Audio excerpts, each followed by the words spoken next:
we certainly do. Unfortunately, I don't see it happening because of certain collegiality that goes on in the House of Representatives. But Tea Parties, and of course, media have smeared the Tea Parties, who are the big opposition to Boehner in the House. But it's so important that they rise up and that the American people, the grassroots, realize that the fight today is within the Republican Party. And that's why I wrote my book, A Choice, Not an Echo. It's the fight between the so-called establishment, the people we used to call the Rockefeller Republicans, and now we call them the Rhinos or establishment, Republican in name only. But in any event, it's the money people who want to bring in the cheap labor, who want to make us play on the global stage, and Obama wants to be a globalist instead of an American. And we American people have just simply got to rise up, and the only one who's speaking real good sense on it is Senator Sessions. That's right. Rand Paul has said that it's clearly unconstitutional, but it's so clearly, separately from the immigration and North American Union aspects of this, we've never seen a president act this unilaterally. When Reagan and Bush Sr. did limited legalizations or amnesties, which I don't think were good to begin with, it was in line with Congress and laws they just passed, not when they were at loggerheads and against the will of the American people and common sense. I just don't see how he gets away with this without an accelerated slide into dictatorship. And another thing that gives me a pain is when they cite Reagan as giving amnesty. Yes, Reagan, it wasn't perfect. He did make a mistake. He did give amnesty to a bunch of them. But he admitted it was a mistake. And we learned from it because they promised that would end the illegals coming across the border. And, of course, it didn't. More and more came because they got a free pass into the U.S. And so we ought to learn from our mistakes. That's right. But even though Reagan said it was a mistake, he was working with Congress, is my point. Yes, that's correct. And, of course, Obama said he has a pen and a phone, and if Congress doesn't do what he wants, he's going to do it anyway.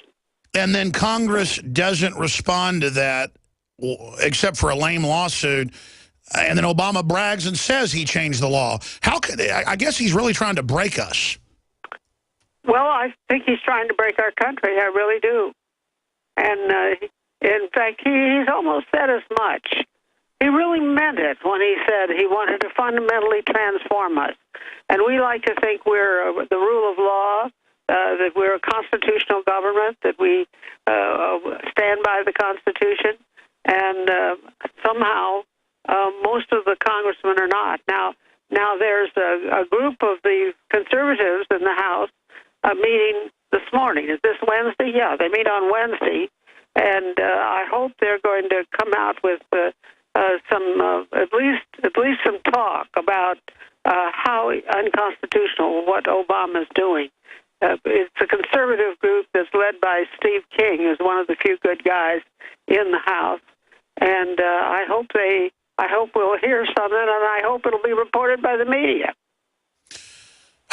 I want to skip this network break because we have limited time with Phyllis Schlafly, founder of Eagle Forum. You can go to eagleforum.org, invaluable information, and also find her column there and more on her new book, which, again, is under the same name, but a new book under the original classic name, A Choice, Not an Echo.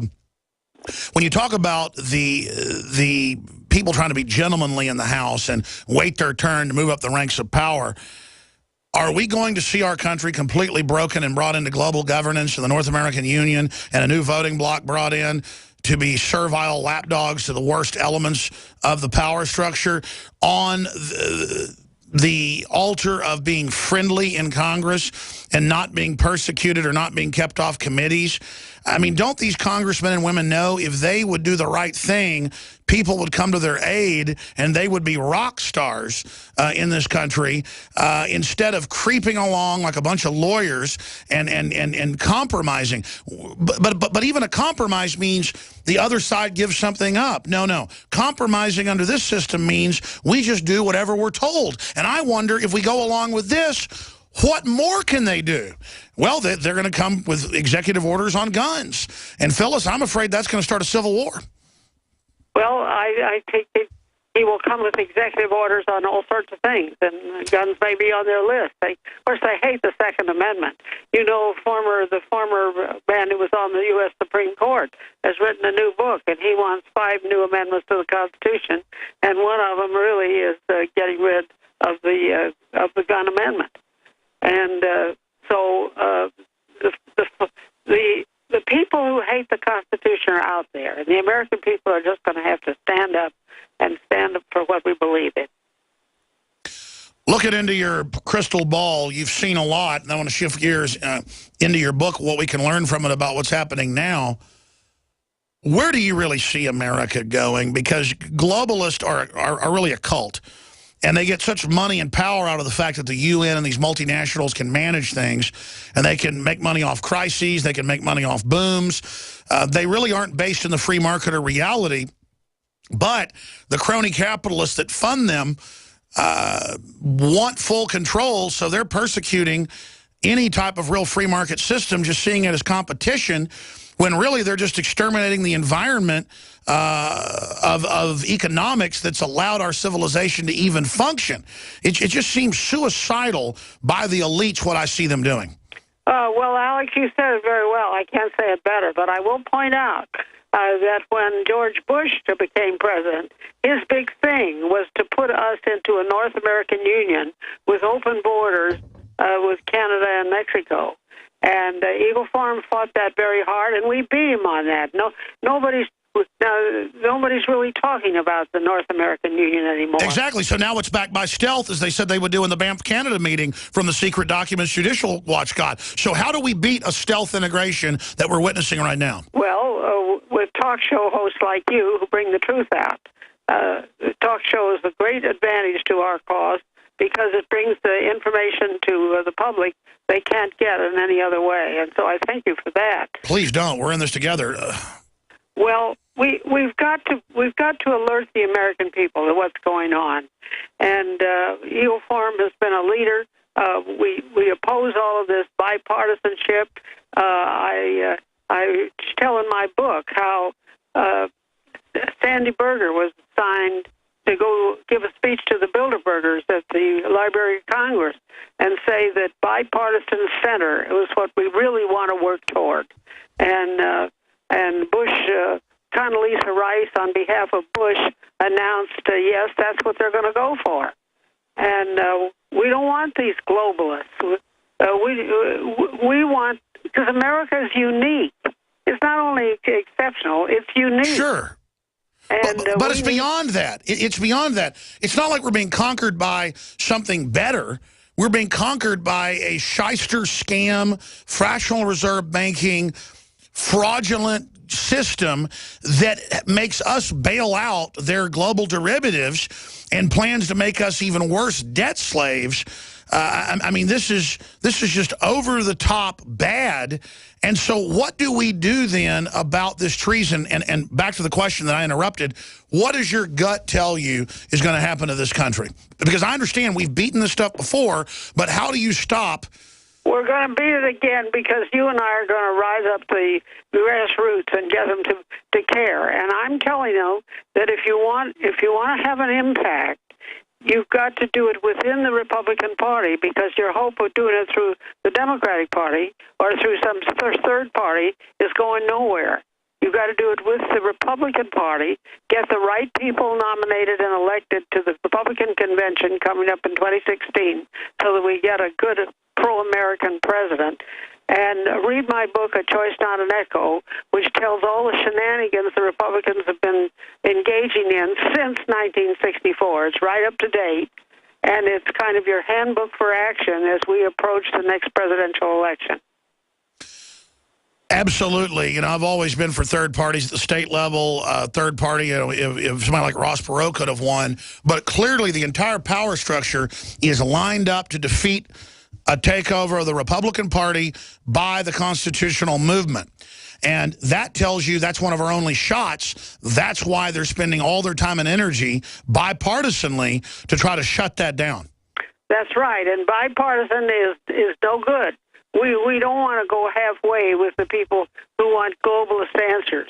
We want the American way, and show that it's better and unique, and that's what we have to rile up the people to do, and get yourself close enough to the party that you get elected to be a delegate to the next Republican convention. This is the way we did it in 1964 when we nominated Barry Goldwater, and it can be done again. We did it in 1980 when we nominated Ronald Reagan, but you've got to give up this idea of going down a third path which leads to nowhere. Well said. And there's also some hope here. There is imperial hubris by the Rhino Republicans and by the Democrats. This latest thing where the White House is nominating a soap opera producer, Colleen Bell, with no governing experience, doesn't speak Hungarian, doesn't know anything about them. But all these Hollywood folks want to be in government, and government wants to be in Hollywood, so it's really a bunch of peacock narcissists that aren't very serious people. Sure, they're buying their way in with donations. Absolutely. So the fact that we've got such a corrupt group means that if we just fight back against them, they're not even really serious people at this point. When you look at the Democrats, I've got to say, I think they're really soft, they're screwed up, and I just think that they're ready to fall if we simply stand up to them. Yeah, I think you're right. I'm very optimistic, and I think that the election the other day, which the American people overwhelmingly said no thanks, when Obama said his agenda was on the ballot, well, then okay, we take that, and we rejected it. And I think we can do likewise in the next presidential election, and make it a great year to save our country.